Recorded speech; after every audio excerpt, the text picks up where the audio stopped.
E agora, como eu prometi ontem, vou dar a você mais detalhes do que se passa nos subterrâneos da enorme briga em torno da eleição presidencial norte-americana. Para você ter uma ideia, as questões de recontagem e certificação de votos a esta altura são consideradas secundárias, estão sendo consideradas quase irrelevantes. O buraco é muito, mas muito mais embaixo. E começa com uma armadilha montada pelo presidente Donald Trump lá atrás, em 2018, mais precisamente no dia 12 de setembro de 2018, quando ele já sentia que os democratas poderiam tentar alguma coisa para melar as eleições mais à frente. Foi nesse dia 12 de setembro de 2018 que ele baixou uma Executive Order, uma ordem executiva, um documento semelhante a um decreto-lei no Brasil, cujo título é Ordem Executiva sobre a Imposição de Certas Sanções na Eventualidade de Interferência Estrangeira numa Eleição nos Estados Unidos. Esse documento, que praticamente não recebeu qualquer cobertura da imprensa e nem foi objeto de comentários elogiosos ou críticos que tivessem alguma repercussão, declarou uma emergência nacional, válida até agora, e proibiu o acesso não autorizado da infraestrutura de campanha e eleição. As eleições presidenciais foram realizadas sob esse estado de emergência nacional. O documento determina que qualquer pessoa ou entidade que participe de qualquer interferência numa eleição americana, inclusive o acobertamento dessa interferência, ou dissemine e promova propaganda para os interesses estrangeiros num processo eleitoral, ou seja, qualquer pessoa ou entidade que se meter nisso terá seus bens apreendidos ou confiscados e, no caso de uma empresa, ela será fechada. Ou seja, o governo federal tem o poder de apreender os bens e fechar a empresa de qualquer um que esteja envolvido com interferência externa numa eleição. E a linguagem da ordem executiva, ou decreto presidencial, é muito específica no detalhamento disso. Agora vamos a outro ângulo da questão. Uma empresa espanhola falida, a Cytel, estava contando os votos norte-americanos e estava envolvida na adulteração dos votos, além da Dominion Voting Systems, que é uma empresa canadense. Além disso, parte da própria CIA, envolvida na adulteração dos votos em tempo real, teria despachado dados para servidores localizados da Cytel na Alemanha e até na Sérvia. Portanto, só aí já existem 3 ou 4 países envolvidos. A Dominion é canadense, a Cytel é da Espanha e ambas representam interferência estrangeira nas eleições americanas com os dados enviados através de servidores na Alemanha. Len Wood, um dos principais advogados de Donald Trump, já declarou que a China também está envolvida nisso até o pescoço.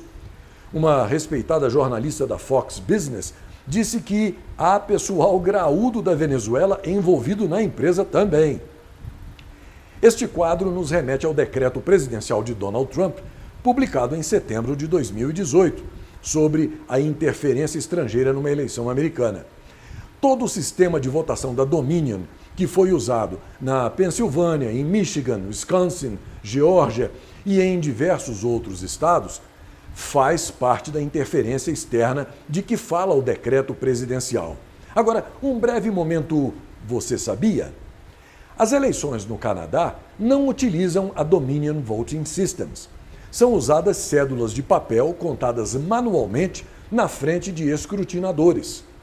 O Canadá, em seus 100 anos de história, jamais usou máquinas de votação ou tabuladores eletrônicos para a contagem dos votos.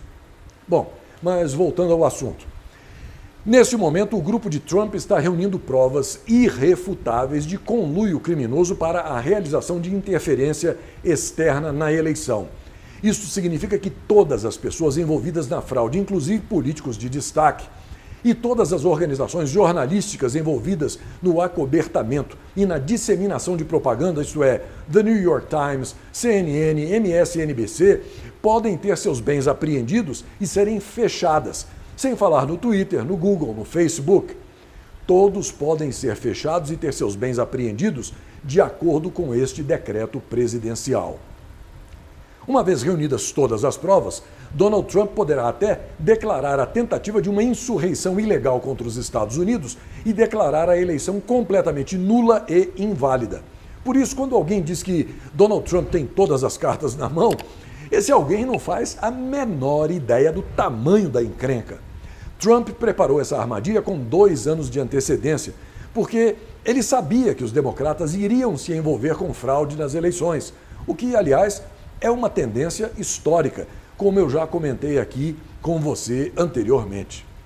A votação fraudulenta pelos Correios, inventada pelos democratas, data de 1864. Até o atual ministro da Justiça, William Barr, que no cenário político dos Estados Unidos é considerado por muitos como sendo uma criatura do pântano, um crápula profissional a serviço da família Bush, estaria agindo nos bastidores por não permitir que a República seja roubada por meio de interferência estrangeira. Ou seja, mesmo algumas criaturas do pântano não querem ver os Estados Unidos dominados pelo comunismo.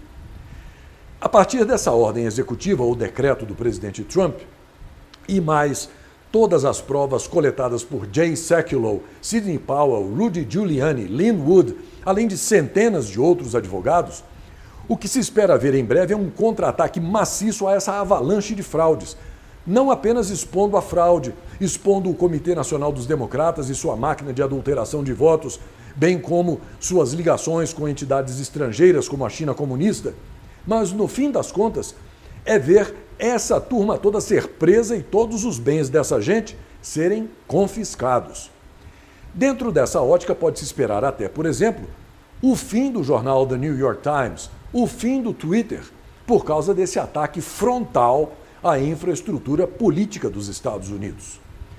Uma fraude maciça e coordenada, a ponto de Rudy Giuliani, o ex-prefeito de Nova York, que lidou até com as maracutaias da máfia, ter dito que nunca viu uma operação eleitoral fraudulenta dessa envergadura. Portanto, nas próximas 3 semanas, segundo quem acompanha de perto toda essa operação, deverá ocorrer o maior evento na história dos Estados Unidos, com o presidente e o seu ministro da Justiça despejando inúmeros mandados de prisão, de apreensão e confisco de bens, baseados numa montanha de provas de uma fraude internacionalmente coordenada para roubar estas eleições por meio da adulteração das máquinas de apuração de votos. A revelação dos esquemas de softwares viciados, o envolvimento do chamado Deep State, tudo isso vai fazer, segundo o que está se prevendo, com que o democrata Joe Biden caia do pedestal e provavelmente seja preso. Milhares de pessoas sejam presas, e este será talvez o último suspiro da extrema imprensa esquerdoide norte-americana, que tenta sobreviver a todo custo e por isso mesmo tenta iludir todo mundo com essa história de que não existe fraude. A esquerda radical dos Estados Unidos está toda mancomunada, cada um tem o seu papel nessa roubalheira. Ontem mesmo eu mostrei a você um vídeo sobre o controle social nos Estados Unidos, onde apresentadores de televisão de todo o país repetem o mesmo discurso, de texto idêntico.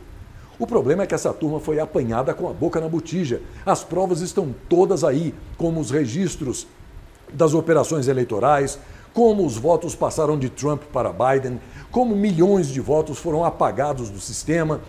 Tudo isso documentado por matemáticos e estatísticos. Tudo isso virá à tona e será depositado na porta da Suprema Corte americana. Aí, a Suprema Corte não vai ter outra alternativa a não ser declarar essa eleição como tendo sido fraudada e, portanto, inválida.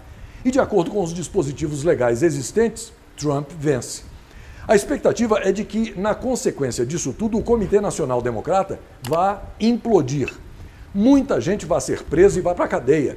Milhares de contas bancárias sejam confiscadas, as outrora poderosas corporações de propaganda e disseminação de desinformação, como o New York Times, o Washington Post, o Twitter, o Facebook e outros, sejam confiscadas e fechadas.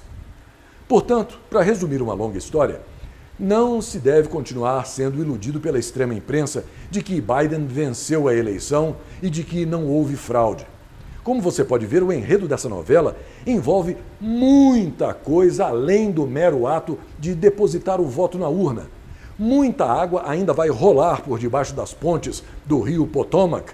E essa água vai se tornar um caldo cada vez mais grosso, cada vez mais espesso, que promete um desfecho bastante complicado e, de certa forma, triste para o país guardião dos princípios democráticos.